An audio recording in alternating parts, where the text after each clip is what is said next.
Hi, I'm Tuck Ackerman, Director of Regulatory Compliance for Pinnacle Financial Strategies. On November 12th, the Federal Reserve announced their latest change in overdraft protection regulations, an amendment to Regulation E under the Electronic Funds Transfer Act.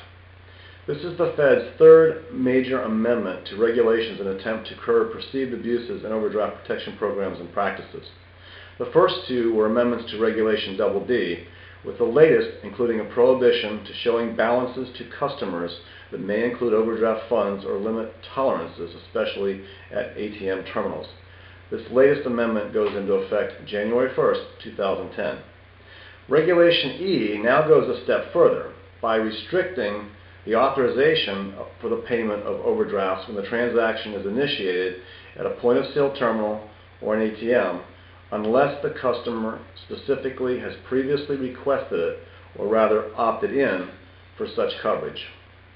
The rule becomes effective July 1st, 2010 for new customers and for August 15th for existing customers who are currently having their overdrafts approved in advance for their ATM and debit card purchases. This means that any customer who has not properly and affirmatively opted in for this service will no longer have their debit card purchases or ATM withdrawals approved unless their available balance is already positive. Traditional overdraft programs that cover checks and ACH activities are unaffected. However, all customers are now required to be provided with the opportunity to opt out of even that portion of the coverage. The regulation also recognizes the need for clear communication and education for customers, and so it includes additional disclosures and model forms that may be used. While many of the more technical requirements of the proposed regulation as drafted in January of this year were dropped in this final rule, the requirement that customers who do not opt in for the ATM and point-of-sale option may not be denied coverage for their checks and ACH transactions has remained a requirement.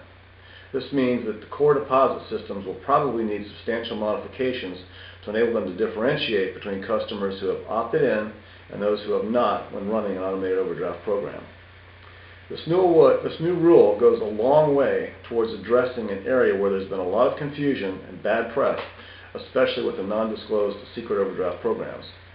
Yes, it will force some technology changes, but in the long run it will only serve to protect financial institutions from false claims, and it will provide consumers with continued options and an ability to make informed decisions on how they want their institution to serve them. In the next couple of weeks, we'll be providing additional detailed information about these required changes, what they are, and how they may work on this Open to the Industry website. Additionally, we'll be providing new communication templates and disclosures, as well as transition plans for existing Pinnacle clients on our client-only website. Please feel free to contact us if you have any additional questions or need assistance with your overdraft protection program. Thank you.